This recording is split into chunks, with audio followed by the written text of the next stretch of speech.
नमस्कार मंडळी. नमस्कार मंडळी, हे माझं मंडळ. मी तेजल. हे माझी मंडळी. हा हेमल. ही माझी मंडळी.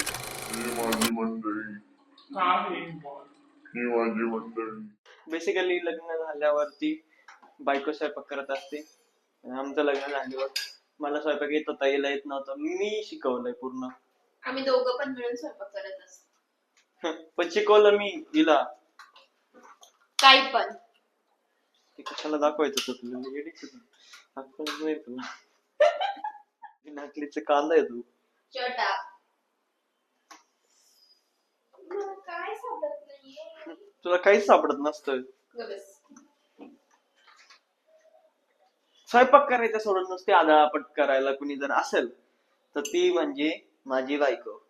जिकडे जाईल तिकडे नुसते आदळापट, भांडे घासाल तरी दनात दनात दनात. माझ्या हातची पनीरची भाजी माझ्या नवऱ्याला खूप आवडते आणि त्यामुळे तो म्हणतो तूच पनीरची भाजी करत जा. म्हणून मला अर्धा स्वयंपाक ती मला करायला लावते त्याच्यातून. आणि मला माझ्या नवऱ्याच्या हातच्या पोळ्या खूप आवडतात म्हणून मी त्याला सांगितलं की तूच पोळ्या करत जा. का सुट्टी देते कंपनी आम्हाला शनिवार रविवार? इथं काम करायला लागतं शनिवार रविवारी घरात. आणि आम्ही बायका रोजच काम करतो तेव्हा ऑफिसचे काम करून घरची काम करतो तेव्हा नाही. दिवसातून एकदा स्वयंपाक करायचा आणि त्याच्यात म्हणायचं की सकाळ संध्याकाळ. हा रात्री मी जेवत नाही, मी फक्त काकडी खात असतो आणि हिला जेवायचं असतं ही स्वयंपाक करते. बापरे, काकडी खात असतो आणि हे ओव्हरवेट कुठनं झालंय? तुझं बघ, माझं ओव्हरवेट.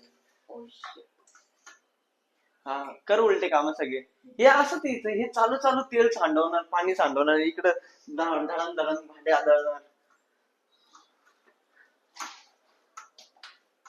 आज बनवते बायको पनीर.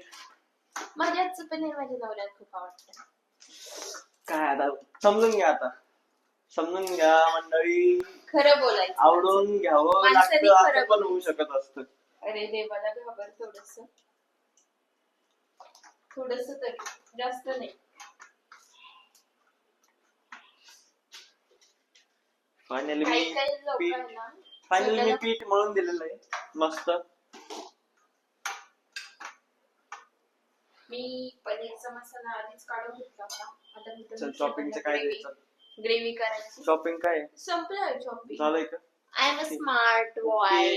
ओके मंडळी, चला बाय, मी येतो, माझं काम झालंय. बस काय झालंय माझं, तू कर आता बाकीचं. मला नको नको वाटतं म्हणजे जेवायला, असं काही काम असतं ते काम करायचं आणि मग जेवायचं. माणसाला ना आयुष्यात सगळं आलं पाहिजे, किचन पासून. मेरी शक्ति का गलत इस्तेमाल किया जा रहा है.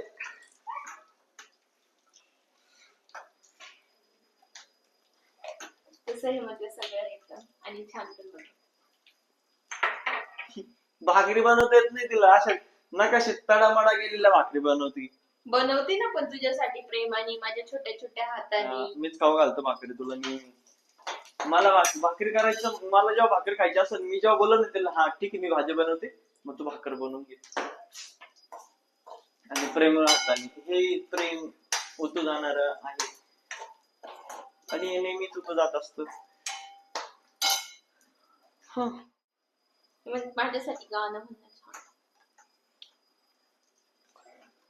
एक लहानपणापासून मला एक गाणं खूप आवडत होतं आणि इतकं इमोशनल होतं त्या गाण्याला, म्हणजे इतकं इमोशनल गाणं आहे ते माझ्यासाठी.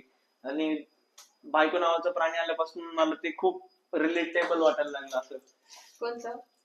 एक मोठा हाती, एक मोठा हाती,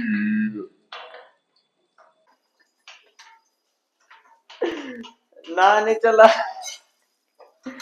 एक मोठा हाती घूमने चला. येतं का तुला ते गाणं? ऐकलं का तू हे गाणं? म्हणून बायका म्हणतात नवरा सापासारखा. बायको हत्ती सारखी असते. हत्ती सारखी असते पण चांगली असते. मग साप काय वाईट असतो? बघायचं ना तेव्हा. हे काय माहिती होतं, कर्माचे भोग नंतर लग्नानंतर भेटतील. ऍक्च्युली लग्न ठरेपर्यंत मला हिने रंग दाखवले नव्हते. जसं लग्न झालं तिने रंग दाखवले, तिचा रेनबो दाखवला मला तिने. एवढी पण वाईट नाही. अरे एवढी पण नाही, थोडी पण चांगली नाहीये. अरे बाकी त्यांच्या बायका जाऊन बघ, कपाटाने मी ती चांगली आहे. अरे बाकीच्यांच्या बायका का जाऊन बघू, ही अशी बायको बाकीच्यांच्या बायका बघायला लावते मला. हा मग घोर कलियुग. ही आयती ग्रेव्ही घेऊन आली का तू? छान आहे ना. ए पॅकेट, तू पॅकेट फोडलं ना आता ग्रेव्हीचं? ग्रेव्ही टाकली ना तू आता? इथं अजून मसाला बनवून ठेवला, आता मिक्सरला काढते. हा हा मसाला, हा हात मसाला आहे. आपण बोलत होतो आता फक्त एक असा मोठा सगळं हाती चालू घूमने चला. ऐकलंय का मंडळी तुम्ही हे गाणं? म्हणजे लग्न झाल्यानंतर मला खूप रिलेटेबल वाटायला लागले हे सगळं, की जेव्हा माझी बायको फिरायला चल म्हणते तेव्हा मला खूप बोलूशी वाटत होतं की लगेच एक मोठा हाती घूमने चला. मार का तुला किंमत नाहीये, किंमत. तो किमतीच्या पलीकडे हाती. आमचा हत्ती हा किमतीच्या पलीकडे आहे मला किंमत, खूप मोठी किंमत आहे मला. पण किंमत नाही. जसं आपण असं छोटी असू, मोठी असू, चांगली असू, वाईट असू, आता जे अरे पण असू, सगळे जन्म मीच आहे. तू जे बोलली ना, चांगलं वाईट चांगली, चांगलं वाईट बारीक मोठी, तू सगळे तेच आहे. वाईट आहे तू मोठी आहे. आज सगळं ते 2 नंबर वर्डच आहे ना सगळं. तुला ते सांगितलं, कशी पण असू, सात जन्म तर मीच आहे. कशाला कशाला बाबा हे 7 जन्म कुणी काढलंय? देवाने. हा देवाने. हे यांचे पोट भरायला हे नाव देतं देवाने काढलं म्हणून. थोडस घाबर हा. यांना नंतर कोणी भेटणार नाही, त्याच्यामुळे भेटलेलं सोडायचं नाही असं आहे. हा भेटणार नाही. लाईन होती माझ्या मागे पोरांची. पोरांचे घरचे वाईट टाकले होते, एवढे स्थळ येत होते मला. येत असतील ना हाताळायला. स्थळ, बिनकामाचे स्थळ. बिनकामाचे नव्हते. अरे जायचं ना मग, जायचं होतं. काय ती लय चुकी झाली. खूपच स्थळ आले होते ना, जायचं होतं. ती चुकी झाली. ह्या बायकांना कधी समजणार? इतकी मिसअंडरस्टँडिंग असते ना यांच्या डोक्यात. कोणाला उद्देशून नाही, पण एक म्हणून तर ऐकले असेलच, हा. गाढवाला गुळाची चव काय. हा. आणि आमचं गाडव नेहमी मातीच खात.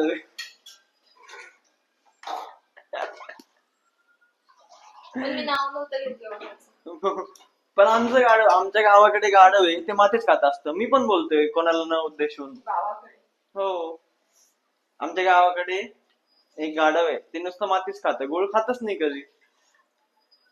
गाढवाला गुळ नाही आवडत. मग तेच ना, गाढवाला काय गोळाची चव. मग मी पण तेच बोलतोय ना, ते नुसतं मातीच खातोय.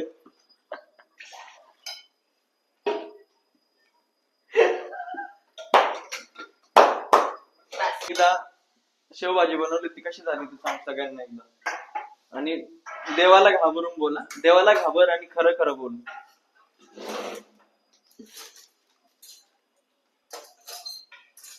काय शेवभाजी? मी एकदा शेवभाजी करून खाऊ घातली तुला, पोळ्या शेवभाजी, ते सांग. कधी? मी फर्स्ट टाइम पनीरची भाजी ना, ते जाऊ दे, शेवभाजीचं सांग आधी. काही नाही, नव्हतं केलं. हा, कधी ग तू कधी केलं? आणि सांग मग शेवभाजीचं सांग मग. चांगलं काय असं काय? खूप छान. 1 मिनिट.